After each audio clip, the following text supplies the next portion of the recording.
So to be brutally honest with you, I felt as if it's been like a real long week since we had like a pony episode. Like, I don't know, like the only thing to occupy my time since since there was no pony episodes was just to watch movies and such, or play games, or the sorts. Like, now I've got like Pony in HD since I switched services and everything. But of course we got a new episode this week. This one is called Make New Friends But Keep Discord, which marks the first episode to have the return of John Delancey's character, Discord. And I'm real excited for this one, and of course, it's real exciting because I need myself some John Delancey, because, as of course, Everfree Northwest is nearing up, so within 2 weeks or so, I'll be heading down to Everfree Northwest, and hopefully I'll be meeting John Delancey and getting his autograph for, I believe, the Elements of Harmony book. And it'll be interesting to meet him down there. And be interesting to see how KP reacts to meeting John Delancey at Everfree Northwest. And to see her riff the first gen MLP episode. And to see her riff the first gen MLP movie. But anyways, let's get to the episode itself. Make new friends but keep Discord. So, here's how the episode begins. So, basically, Fluttershy and Discord are having their usual tea party and all that. And and of course they're talking about the Grand Galloping Gala. Fluttershy mentions her new friend Tree Hugger, which Discord winds up getting jealous about. Because she mentions that she is taking her along to the Grand Galloping Gala instead of Discord, which makes him a bit jealous. And of course he tries as hard as he can to try and find a friend to find a ticket and a friend to take along with him. Which leads into a couple of hijinks along the way. Which I have it written down along this notepad because I wouldn't remember it. But anyways, so it turns out there's actually more guests that are actually coming. This time the Kitty Mark Crusaders are coming along with with Rainbow Dash and Applejack and Rarity, of course, which most of them weren't even excited after their experience with Season 1, which, again, they're paying attention to continuity this time around. So, and of course, Discord actually winds up going to Pinkie Pie in a reference to what I first found was Metal Gear Solid, because Discord literally hides in a box with the entire explanation point, because literally I have it written down, with the near exact sound effect. And then the next thing you know, he's asking if Pinkie Pie has the ticket or whatnot, or if Pinkie has anything, or I can't remember the situation or whatnot, and then Pinkie Pie literally just goes up to the goes up to the fictional camera, and then, shakes goes up to the camera and starts shaking it as if that barrier, and starts shaking it as if it was there or not. As if the barrier is no longer there.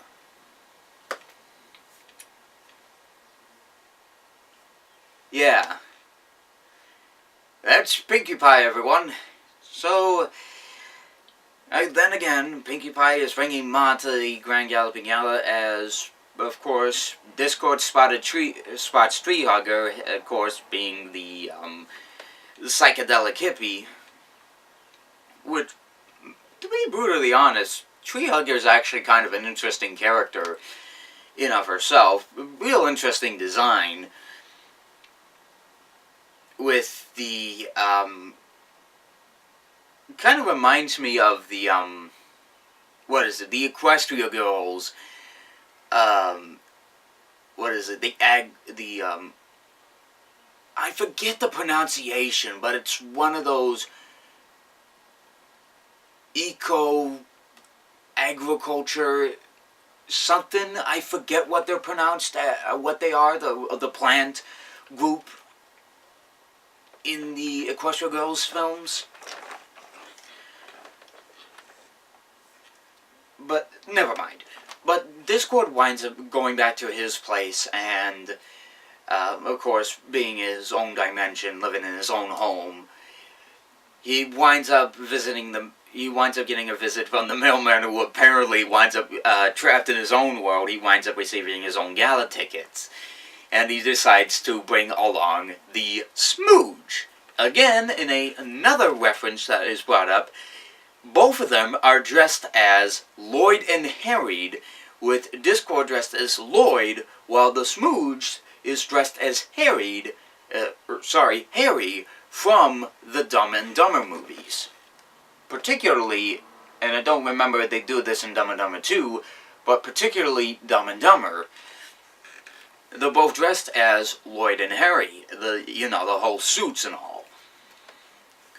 Which is kind of interesting that the staff would say, let's say that they go to the gala and Discord and the Smooze are dressed as the characters that Jim Carrey and Jeff Daniels are dressed as from Dumb and Dumber.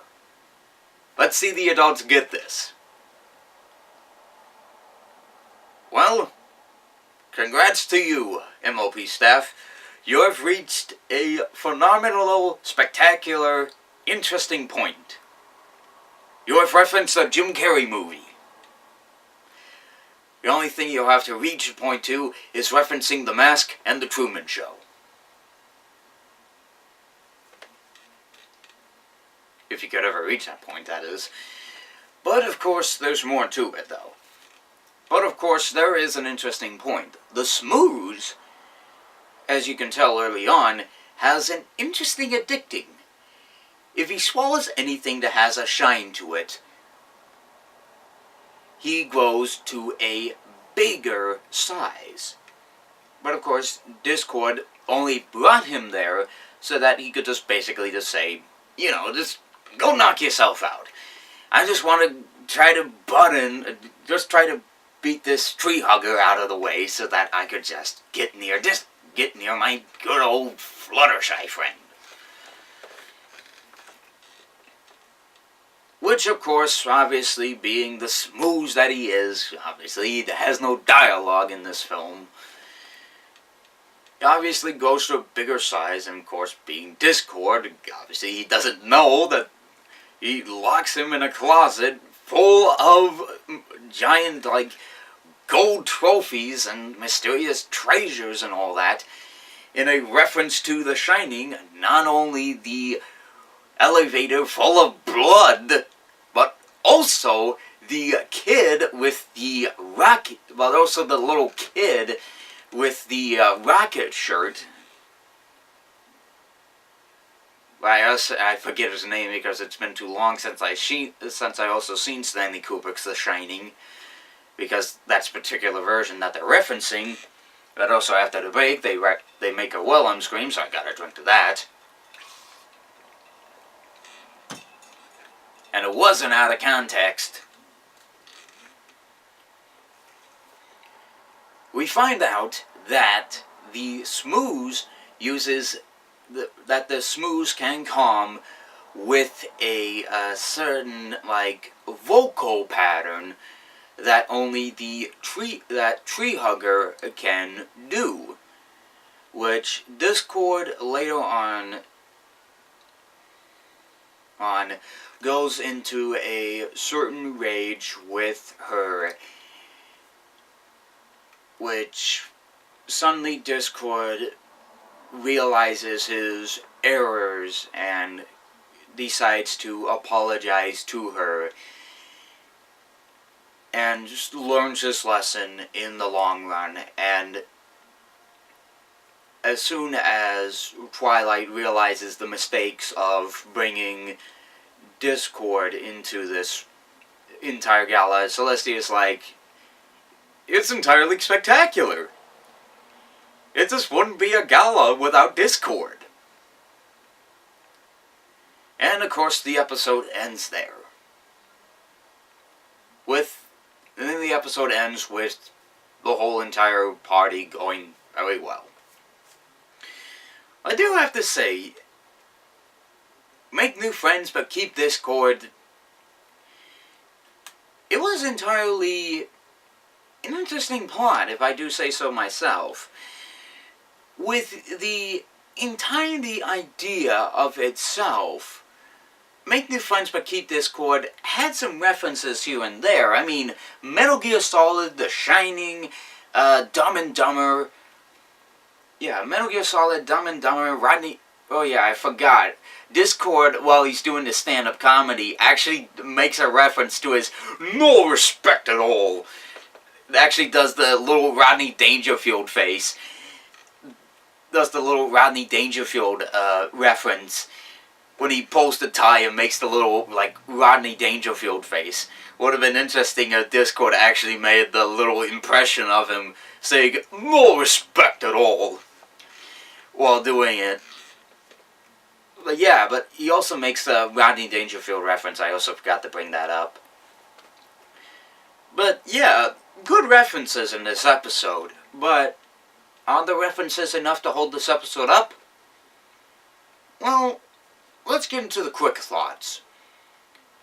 It was an interesting idea to bring a first-gen character into this episode. Now keep in mind, outside of Escape from Midnight Castle, which brought T-Rex back into the Season 4 finale, this brought back the first-gen MLP movie villain, the Smooze, into this episode, Make New Friends But Keep Discord. But the Smooze had no dialogue, if I recall this correctly. And he just, you know, he had no dialogue. He just made all this bubbling and gargling noises and all that. So, in Discord, again, he's probably still trying to learn the ins and outs of friendship. It'll take him a little while to learn all this. The references are spot on. Again, Rodney Dangerfield, Metal Gear Solid, Dumb and Dumber, The Shining. They're all there. They're good. But, again, it may take me a little while to like the episode and all. So, where do I rate this episode? Maybe for the moment being, I say 5. Maybe a 5 or a 6. For the moment being. Mixed to near perfect, I would say. But, of course, we still got more on the way. So, it'll be interesting to see what they do next week. So, obviously, with that said, I'll see you guys next week for the all-new episode. And on a lighter note, my alternate account is back up for uploads longer than 15 minutes. So I will be practicing for fail-safe uploads on my documentary. So, see you guys next week.